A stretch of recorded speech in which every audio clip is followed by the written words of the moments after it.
제가 기도하고 말씀 나누도록 하겠습니다. 날씨 주님 이 시간 주의 종을 통하여 주님의 말씀을 나누는 시간 이오니 주님 주께서 이 시간에 임하여 주시옵시고 종의 입술을 주장하여 주시옵시고 주님의 영으로 임하여 주시옵소서. 심을 말할 주님 앞에 부탁드리옵고 우리 주 예수 그리스도의 이름으로 기도드렸습니다. 네, 오늘 성경 본문 말씀을 제가 두 곳을 읽었습니다. 이제 한 곳은 이사야 40장 말씀을 읽었고요. 한 곳은 누가복음 3장 말씀을 읽었습니다. 누가복음은 아니라 우리가 잘 아는 말씀이죠. 마가복음에도 있고 요한이 이제 처음 사역을 시작하면서 이제 선포한 장면입니다. 근데 이사야 이제 40장의 말씀은 이사야서가 원래 1장부터 39장까지는 주로 이스라엘이 우상 숭배한 것으로 인해서 하나님께서 심판을 선포하시는 내용으로 이루어져 있습니다. 그래서 1장부터 39장까지는 이스라엘의 멸망 당할 것, 심판받을 것에 대한 말씀이 주로 이루어져 있고 40장부터 66장까지는 그렇지만 그게 끝이 아니고 이스라엘 나라를 하나님께서 회복시키실 것에 대한 회복의 예언의 말씀으로 후반부 40장에서 66장이 이루어져 있습니다. 40장이 바로 하나님께서 이스라엘 나라를 회복시키실 것에 대한 회복의 말씀이 이제 시작이 되는 장면입니다.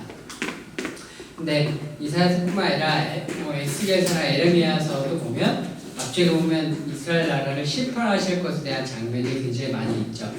그래서 에스겔서 9장에서 11장에 보게 되면 이스라엘 나라를 처음 하나님께서 심판하실 때 무엇으로 그 심판이 시작이 되냐면 하나님께서 예루살렘에 있는 성전을 떠나십니다.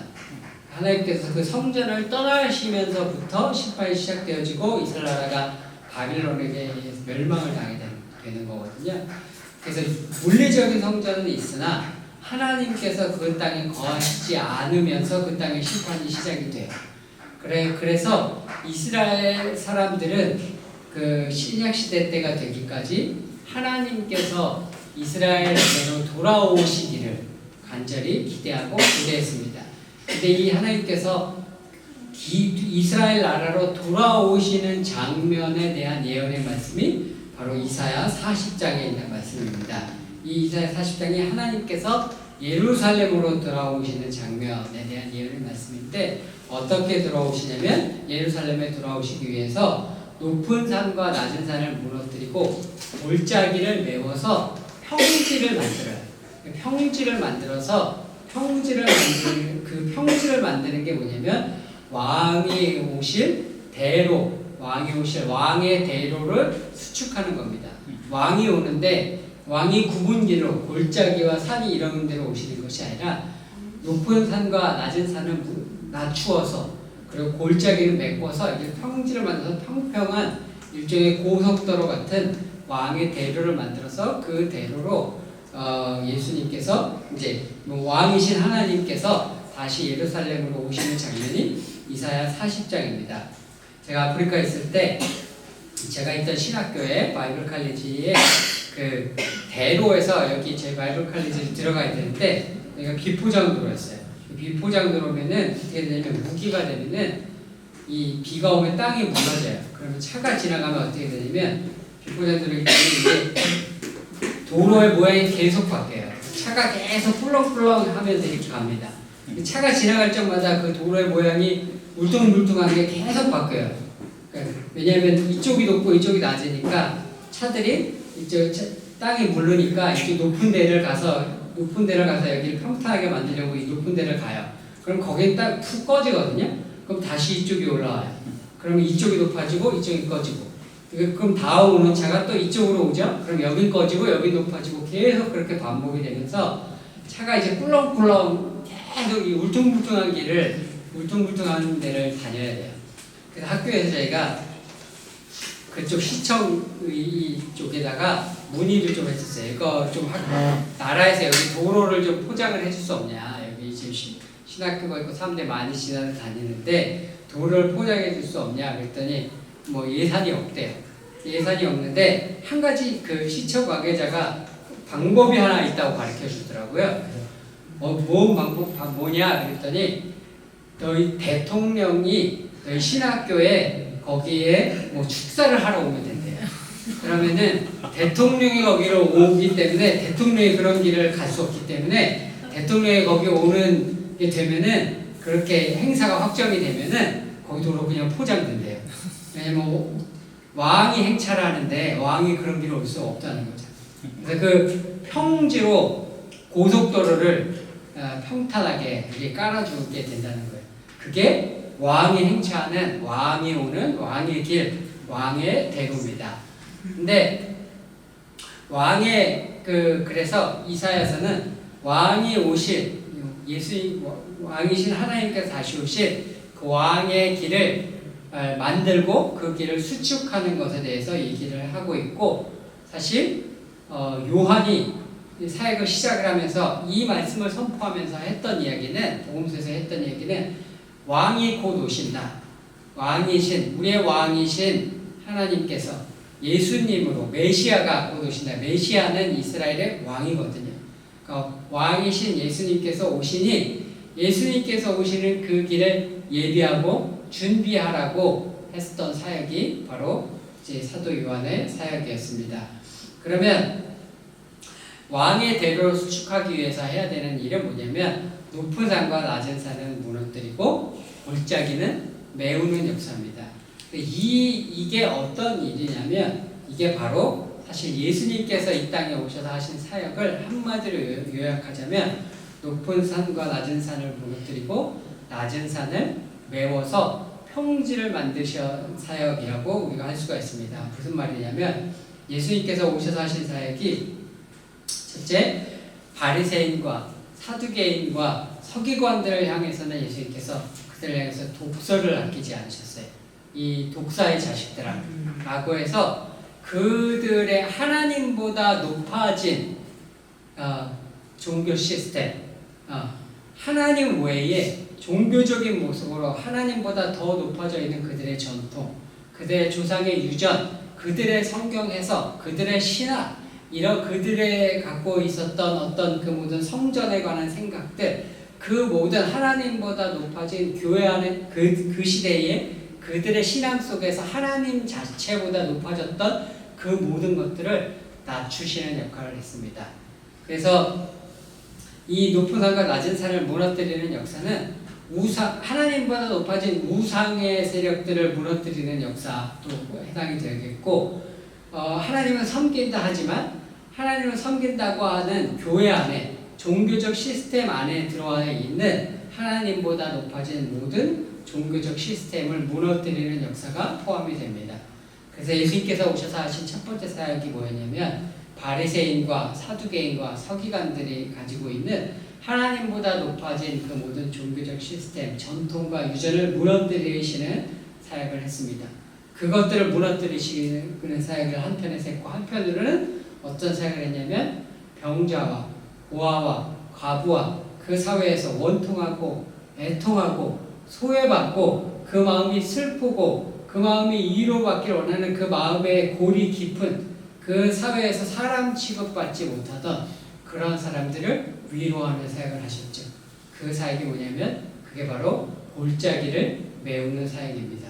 예수님의 사역은 크게 두 가지로 이야기를 할 수가 있어요. 높은 산과 낮은 산은 무너뜨리시고, 하나님보다 높아진 모든 것들은 다 무너뜨리시고, 그리고 골짜기와 같이 너무나 낮아지고 골이 깊은 것들은 그 마음의 상처와 위로를, 그 상처를 위로하셔서 그 골짜기를 메우는 역사를 통해서 그 마음의 평지를, 그 이스라엘 나라 가운데 평지를 만드시는 역사. 그래서 그 평지시를 만드는 역사가 바로 예수님께서 다시 오실 시온의 대로를 예비하는, 왕의 대로를 예비하는 그런 역사였습니다. 그래서 복음이 증거되어지는 곳에는 언제나 이렇게 높은 것들은 무너지고 낮은 것들은 메워지어서 평지를 만드는 그러한 역사가 복음이 증거되어지는 곳에는 언제나 일어나게 됩니다. 우리가 한 아이를 훈육을 할 때 똑같은 잘못을 한 아이가 있어도 그 아이를 훈육해야 하는 방식이 그 아이의 상태에 따라서 다르죠. 그래서 어떤 아이는 어떤 잘못을 저질렀을 때 이 아이를 아주 혼주를 내줘야 하는 아이가 있어요. 그 마음이 너무 높고 교만해서 그 마음을 꺾고 무너뜨려야 하는 아이가 있습니다. 그런 아이는 아주 혼주를 해서 다시는 그런 일들을 하지 못하도록 혼주를 내줘야 하는 아이가 있는가 하면 똑같은 잘못을 했는데 어떤 아이는 그 마음의 골과 상처가 너무 깊어서 끊임없이 이 아이는 혼을 내줘야 하는 것이 아니라 그냥 무한한 사랑으로 용서하고 품어줘야 하는 아이가 있습니다. 그건 그 아이의 마음의 골이 너무 깊고 상처가 너무 깊은 아이라서 그 아이의 경우는 마음을 위로해주고 괜찮아. 네가 이런 일을 하지 않아도 너는 사랑받을 수 있는 아이야. 너는 네가 이런 걸로 관심을 끌려고 하지 않아도 우리는 너를 사랑해. 라고 끊임없는 무한한 위로와 사랑과 용서를 보여줘야 하는 그런 아이가 있습니다. 그건 각자의 상태에 따라서 우리가 그 아이를 대하는 태도가 달라야 하는데 그것이 우리가 복음을 통해서 우리가 사람들을 접할 때 복음을 통해서 우리가 평지를 만들기 원할 때 우리가 각 사람을 대할 때 우리가 어떠한 태도로 접해야 하는지를 예수님의 사역을 통해서 우리가 이제 알 수가 있는 거죠. 그래서 복음이 증거되어지는 곳에는 이렇게 평지를 만드는 역사가 어느 곳에나 있게 됩니다. 우리 한국 사회에도 처음 복음이 증거되어질 때 이렇게 높은 것들은 무너지고 낮은 것들은 메워지는 그러한 역사가 있었습니다. 우리는 이제 한국 초기 선교사 하면 이제 좀 언더우드라든가 이렇게 좀 유명한 분들만 보통 알게 되는데요. 초기 선교사들 중에 사무엘 무어라는 선교사님이 있었습니다. 이 선교사님이 한국에 오신 게 1892년이었어요. 네, 그러니까 언더우드 아펜젤러가 1885년에 왔으니까 7년 후에 오신 분이죠. 이분은 어떤 사역을 하셨냐면 그 당시에 선교사들은 어디에 머물렀냐면 덕송 뒤쪽에 있는 정동에 머물렀습니다. 외국인 선교사는 거기가 다 외국인 선교사들이 모여 사는 동네가 그 정동이었습니다. 근데 이제 오늘날도 아프리카나 이런 데는 주로 외국인들이 사는 동네가 있어요. 이제 근본적으로 그런 이유가 위험합니다. 외국인들이 모여 사는 동네, 그쪽 동네를 벗어나면 강도의 위협이라든가 이런 것들을 당할 수 있는 확률이 너무 높아져요.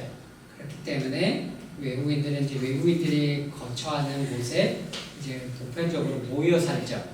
근데 그 당시에 한국 선교사들도 대부분 이제 그쪽에서 이렇게 살았던 거예요. 근데 이제 사무엘 무어 선교사가 거기서 외국인들만 모여 사는 이 동네에서 사는 게 불편하셔서 이분이 어디로 이사를 갔냐면 곤단골이라고 오늘날의 을지로 2가입니다. 을지로 2가 쪽으로 이사를 가셨어요. 근데 당시에 선교사들이 다 말렸다고 그래요. 위험하다.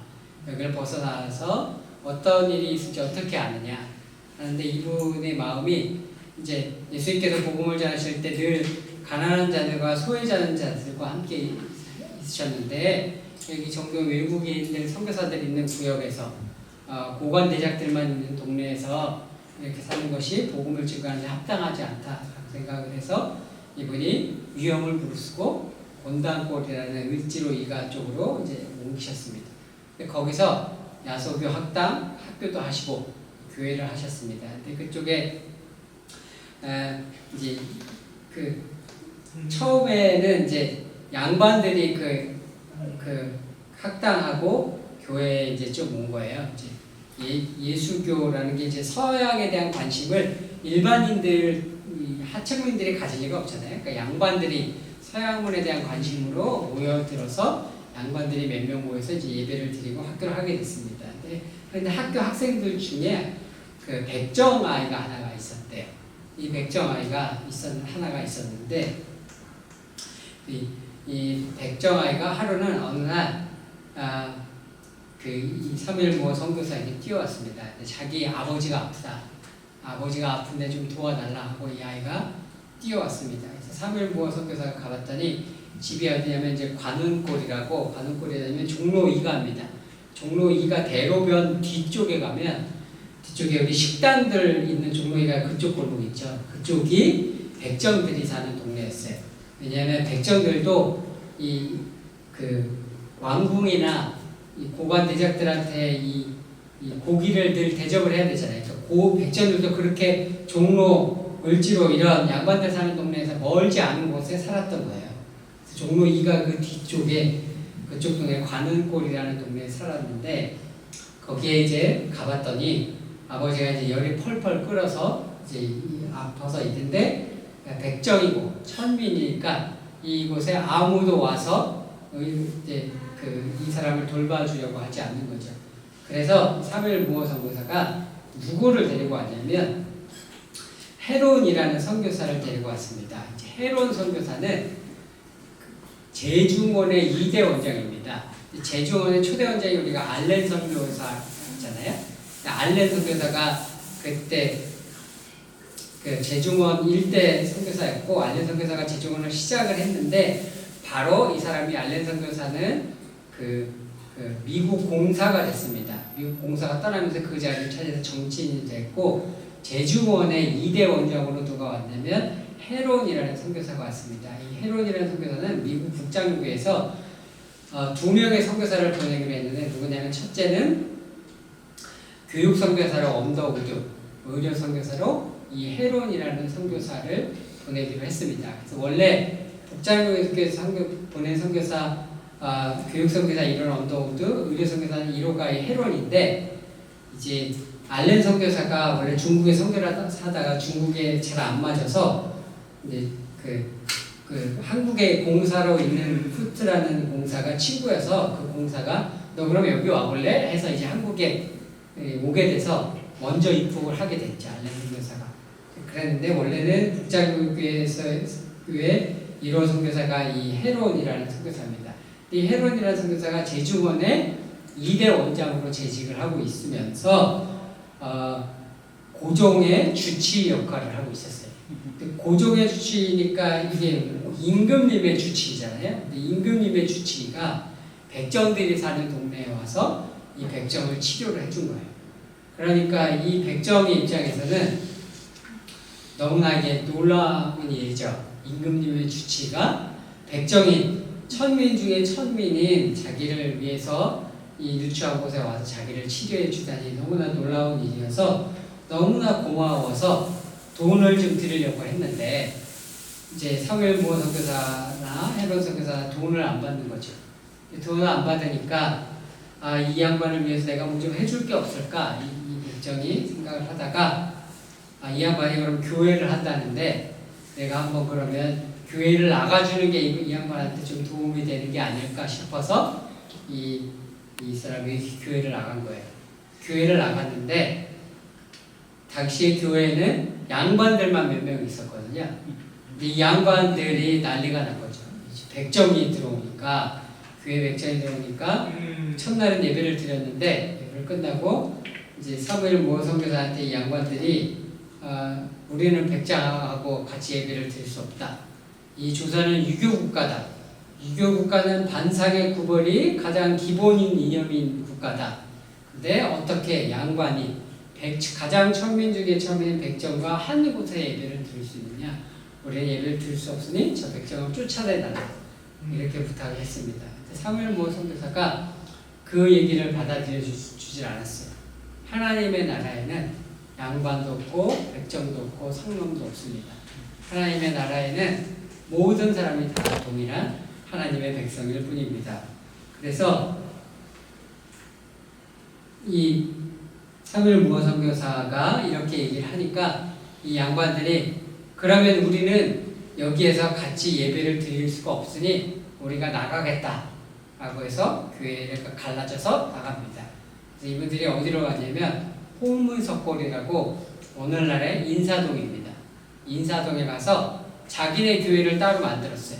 자기 교회를 따로 만들고 거기에 외국인 선교사를 매주 불러다가 예배하는 애들이 양반의 교회를 예배를 드렸습니다. 근데 이 백정이 난감하게 됐잖아요. 자기 딴에는 이 선교사를 도와주려고 왔는데 자기 때문에 이게 분란이 일어나고 교회가 갈라지고 양반들이 다 떠나고 자기 혼자 남았어요. 이 교회가. 그러니 자기가 난감하게 된 거죠. 근데 이제 참 의문인 거예요. 이분이. 저 지체 높으신 양반님들이랑 교회를 하면은 저 선교사가 양반들이랑 그러면 저분들 학식도 높고 지체도 높고 사회적인 신분도 있고 지위도 높고 돈도 있고 저분들이랑 교회를 하면은 교회가 잘 될 것 같고 뭔가 좀 교회를 통해서 뭘 하든 뭐 잘 할 수 있을 것 같은데 왜 이 양반은 한낱 천민 중에 천민인 백정인 나 하나를 위해서 저 양반들을 다 포기하는가? 거기에 이 백정이 굉장히 깊은 감명을 받은 거죠. 그래서 이 백정이 자기 친구들, 자기 동네에 사는 관음골에 사는 백정들한테 이렇게 얘기를 합니다. 우리를 사람 대접해주는 종교가 있더라. 조선왕조 500년 사이에 어느 누가 우리를 사람 대접을 해준 적이 있느냐? 유교가 우리를 사람 대접을 해줬느냐? 불교가 우리를 사람 대접해줬느냐? 도교가 우리를 사람 대접을 해줬느냐? 아무도 우리를 사람 대접하지 않는 그런데 우리를 사람 대접해주는 종교가 있더라. 임금님의 주치의가 나를 와서 치료를 해주더라. 이 양반들보다 양반들이나 우리 백정이나 다 똑같다고 하는 그러한 종교가 있더라 하고 백정과 그 백정의 아내들에게 이 백정이 동네에서 전도를 합니다. 백정의 아내들은 대부분 다 백정 아니면 무당 아니면 기생이에요. 그러니까 이 사람의 이야기를 듣고 그 관음골에 있던 백정과 무당과 기생들이 이 교회에 몰려들기 시작을 합니다. 한 달 만에 40명이 왔다고 그래요. 그리고 3달이 됐는데 3달째에 70명 정도가 왔다고 합니다. 근데 저 홍문석골에 간 양반들은 우리가 떠나면 저 교회는 망할 거라고 생각을 했는데 우리가 떠나고 나니까 우리는 그냥 그저 그렇게 뭐 한 10여 명 정도 그저 그렇고 늘 그냥 보이는 그대로인데 이 교회는 부흥을 하는 거예요. 왜 저러지? 의아한 거죠. 이제 그런데 어쨌든 그렇게 교회가 이 마음에 상처받고 소외받고 위로가 필요했던 이들에게 이렇게 그 골짜기와 같은 마음들의 위로가 되어지고 그 골짜기를 메워주는 역사를 통해서 복음이 그들에게 그렇게 증거가 되어서 그들에게 초기 기독교가 한국에서 하층민들에게 증거가 되기 시작을 했습니다. 근데 이 양반들에게는 어떻게 증거가 되기 시작을 했느냐? 이 양반들이 보니까 그러다가 어느 날 이 곤단골의 이 백정의 교회에 불이 났어요. 불이 나서 이 교회가 예배를 드릴 처소가 없어졌습니다. 근데 이 홍문석골에서 예배를 드리던 그 양반들이 사무엘 무호 선교사에게 왔습니다.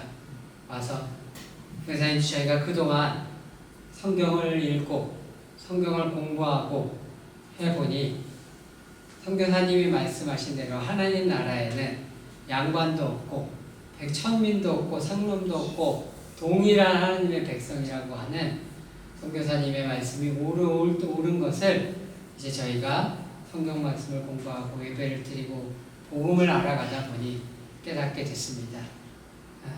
그래서 선교사님이 옳으신 것을 깨닫게 됐는데 예배당이 없어졌으니 이 홍문석골에 저희 교회에 오셔서 다 같이 예배를 드리시면 어떻겠습니까? 라고 해서 이 곤단골에 있던 교회가 홍문석골에 있던 교회로 가서 교회가 합쳐지게 됐습니다. 그 교회가 지금 인사동에 있는 승동교회라는 교회입니다. 승동교회에서 그래서 성도교회가 이제 교회가 커지게 되고 해서 교회가 장로를 선출했어요.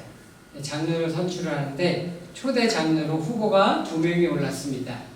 첫 번째 후보가 누구였냐면 그 백정. 이름 나중에 이제 사무엘보 선교사가 이 백정에게 그 이름을 주어줬어요. 그 이름으로 박성춘이라는 이름을 지어줬습니다. 박성춘이라는 백성 출신의 후보 한 명하고 이재형이라는 분의 한 양반 출신의 후보가 한 명, 2명이 후보에 올랐습니다. 이 양반 출신의 이재형이라는 분은 고종의 친척이에요. 그냥 단순한 양반이 아니라 왕족이에요. 왕족. 이분이 와서 둘이 올랐는데 성도들이 투표를 했습니다. 근데 선출이 누가 됐냐면 백정 출신의 박성춘이라는 분이 초대 장로로 선출이 됐습니다. 그분이 이제 초대 장로로 선출이 되고 이재영이라는 분은 기꺼이 그분을 초대 장로로 홍신도로 섬기다가 나중에 장로를 다시 한 명 더 뽑아야 되겠다라고 해서 2대 장로로 선출할 때 그때 이재영 장로님이 2대 장로로 선출이 되는 역사가 있었습니다. 우리나라에서 그래서 초기에 기독교인들은 하층민들이 주로 많았다고 해요. 근데 양반들은 이런 새로운 사상을 받아들이기가 쉽지가 않았겠죠. 양반들이 많지는 않았는데 양반들 중에 예수님을 믿은 사람들이 있었습니다. 초고위층에 예수님을 믿은 사람들이 있었습니다.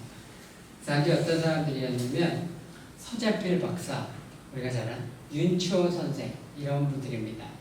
이런 분들이 1884년도에 우리가 잘 아는 갑신정변이라는 게 있었습니다. 갑신정변이 있었을 때 홍영식, 김옥균, 박영효, 서재필, 윤치호 이런 분들이 이 갑신정변에 참여를 했단 말이야. 일종의 쿠데타죠.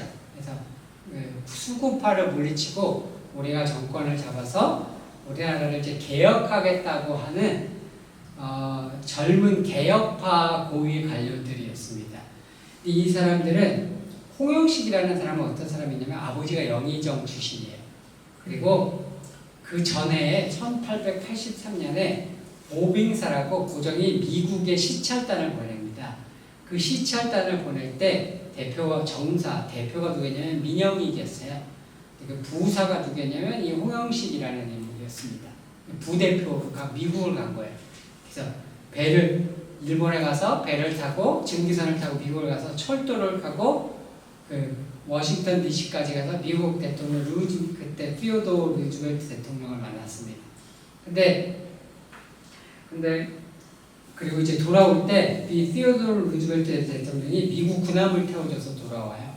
그래서 이 군함이 어디를 갔냐면은 미국 동부에서 군함이 어디를 갔냐면 이집트로 갔다가 이집트에서 일본으로 왔다 그럽니다. 이집트에 갔을 때 이 해군 제독이 여기 피라미드라는 게 있다, 스핑크스라는 게 있다. 그걸 좀 가서 구경을 시켜줬답니다. 근데 그때 대표였던 그 민영익이라는 사람이요, 그 배에서 안 내렸대요. 근데 해군 제독이 내려서 세상에 얼마나 다양한 것들이 있는 건지 한번 봐라. 세상에 얼마나 놀라운 것들이 있는지, 세상이 얼마나 넓은지 한번 구경해 봐라 라고 했는데 이 민영이 끝까지 그 배에서 안 내리고 그 배에서 유교 경전을 읽었다고 해요. 네. 얼마나 굉장히 한심해요. 그 증기선을 타고 태평양을 건너고 철도를 보고 그랬는데 그래 부사였던 이 홍영식 이 사람은 속이 터지는 거죠. 이런 개혁파인 사람들은 저런 사람들의 나라, 세상이 지금 뒤집어지고 있는 세상인데 저러고 있으니 속이 뒤집어지는 거죠. 홍영식이 돌아와서 우리나라에도 미국의 우편 시스템을 보고 우리나라에도 저런 우편 시스템이 필요하다고 해서 우정국이라는 걸 고종에게 이제 제안을 해서 우정국이라는 걸 만들었습니다. 그래서 우정국 개회식 날 이제 갑신정변을 일으켰거든요. 근데 그때 같이 했었던 사람이 누구냐면 홍영식, 김옥균인데 김옥균은 그때 당시가 34살인데 22살에 장원급제를 했던 사람이에요. 네. 그러니까 천재 중에 천재인 거죠, 한국에서. 김옥균이 처음에 이거 갑신정변 할 때 미국 공사인 푸트 공사한테 갑신정변을 도와달라고 요청을 했대. 근데 미국 공사는 우리는 다른 나라 내정에 가입하지 않는다라고 거절을 해서 그 다음에 했던 게 그 당시는 우리나라가 청나라의 속국이다시피 했으니까 개화를 해야 되겠는데 처음에 미국에다 요청을 했다 미국이 거절하니까 그 다음에 부탁을 했던 게 일본이었던 거죠. 근데 이제 일본은 하기로 해놓고 청나라가 군대를 많이 보내니까 그냥 싹 빠져버린 거죠. 근데 어쨌든 그때 박영묘, 서재필, 윤치호 선생 같은 경우는요, 이제 고종이 우리나라가 서구열강에 탑되니까 서구의 도움을 좀 받아야 되겠다라고 생각을 해서 고종이 니콜라이 황제 대관식에 특사를 보냅니다. 그때 특사를 3명을 보냈는데 그때 러시아 세인트 피터스버그의 황제 대관식에 특사로 갔던 인물이 윤치호 선생입니다. 그 당시에 6개국어를 했다고 해요. 그때 그 당시에 증기관차를 타고 그때 러시아를 가려면 어떻게 했냐면 일본에서 태평양으로 다 미국을 가서 철도를 타서 미국을 관통을 해서 미국 동부로 가서 미국 동부에서 다시 배를 타고 영국으로 가서 영국에서 다시 배를 타고 유럽 데려가서 거기 철도를 타고 세인트 피터스까지 갔다고 합니다. 그렇게 세계를 둘러본 사람이에요. 대한민국의 엘리트 중에 엘리트, 천재 중에 천재들이고 세계적인 감각을 가진 사람들이에요. 그때 갑신정변이 실패를 했어요. 영모적. 그래서 어떻게 됐냐면 홍영식은 청나라 군대에 의해서 죽었어요. 청나라 군대에 의해서 죽었는데 죽은 뒤에 시신이 능지처참하게 처해집니다. 소에 묶여가지고 시신을 찢어 죽였어요. 김옥균은 일본으로 도망을 했는데 일본에서 10년 가다 상해를 갔는데 상해까지 고종이 자객을 보내서 상해에서 죽어서 시신을 한국으로 데리고 와서 한강의 마포 쪽에 있는 나루터에 능지처참을 해서 시신을 능지처참을 하고 그 목을 그쪽에다가 이제 매달아 놨었다고 합니다. 박영효 같은 경우는 삼족이 멸족을 당했다고 해요. 본인은 멸족. 그리고 그 집이 박영호의 집이 고종이 압수해서 그 집을 이제 제주원으로 사용을 했다고 합니다. 서재필 박사 같은 경우는 아내는 자살을 하고 2살 난 아들은 굶어 죽고 집안이 멸문지화를 당해요. 본인은 일본으로 도망가서 망명을 했다가 다시 거기서 미국으로 도망가서 미국에서 의학 박사가 되고 거기서 이제 예수님을 믿게 선교사들을 만나고 미국에서 예수님을 믿게 된 거죠. 윤치호 박사도 일본으로 도망갔다가 다시 상해로 도망갔다가 선교사의 도움으로 미국으로 가서 미국에서 벤더빌트 대학과 에몰 대학을 계열해서 공부를 하고 나중에 돌아오게 됩니다. 이들은 어떻게 해서 예수님을 믿게 됐냐면 처절하게 무너져서 대한민국 최고 위층의 엘리트였어요. 가장 지식이 많고 그 당시에 세계를 둘러봤던 가장 지식으로나 학식으로나 사회적인 지위로나 부족할 것이 아니라 대한민국 최고의 엘리트였던 이 사람들이 간신히 목숨만 부지해서 더 이상 의지할 것이 없는 떠돌이 신세가 되는 그런 신세가 되어서 그들이 예수님을 만나게 됩니다. 그때 많은 사람들이 감옥에 갇히게 돼요. 갑신정변으로 인해서. 그리고 그때 감옥에 갇혔던 사람들 중에 한 명이 누가 있었냐면 이승만이라는 인물이 있었습니다. 이건 이제 만민공동회라고 그 당시 한 데모 같은 게 있었는데 사람들이 그쪽에 모이면 크게 이제 막 연설을 하고 강대상에 올라서 연설을 하고 막 이랬던 거예요. 근데 그 강대상에 올라서 한 젊은 청년이 연설을 했습니다. 뭐라고 했냐면 우리나라도 입헌군주제를 해야 된다. 영국처럼 입헌군주제를 해야 된다. 군주제인 나라에서 왕이 다스리는 나라에서 영국 같은 입헌군주제를 해야 된다. 왕은 통치를 하지 않는 거잖아요. 왕이 통치하면 안 된다고 얘기를 한 거예요. 이 영모죄입니다. 그래서 잡혀서 한성 감옥에 갇히게 됩니다. 그게 이승만이라는 인물이었습니다. 그래서 그 한성 감옥에 갇힌 영모죄로 갇힌 사람들이 영모죄로 갇혀 있으니 언제 죽을지 몰라요. 목숨이 경각에 달려 있어요. 아무런 소망이 없죠. 아무런 소망이 없는 자신이 가진 학식도 소용이 없고 지위도 소용이 없고 그저 모든 소망이 사라진 그 감옥에서 선교사들이 준 성경책과 기독교 서적을 통해서 대규모의 회심이 그 한성 감옥에 있는 양반들에게서 일어나게 됩니다. 그래서 우리나라에서 초기 기독교가 증거되어질 때 양반들은 어떻게 해서 복음을 증거하게 됐냐면 모두가 다 그 자신이 의지해야 할 수 있었던 그 모든 것들을 잃어버린 후에 높은 산과 낮은 산이 무너져서 예수님을 믿게 됐고 하층민들의 경우는 그들의 깊은 마음의 골들이 하나님 예수 그리스도의 복음을 통해 위로를 받아서 그 골짜기가 메워져서 그 예수님을 믿는 그런 평지를 이루는 복음을 통해서 평지를 이루는 역사가 복음의 증거된 우리 한국 사회에서 이루어진 것을 역사를 통해서 볼 수가 있습니다. 복음이 증거되는 곳에는 어느 나라든 어느 민족이든 그러한 역사가 일어나게 됩니다. 이슬람 국가 같은 경우는 남존여비가 되게 심하죠. 북한 같은 데도 마찬가지고 그런 곳에 복음이 증거되어지면 이렇게 높은 산은 무너지고 낮은 산은 무너지고 골짜기는 메워져서 평지를 이루는 역사가 어느 곳에나 일어나게 됩니다.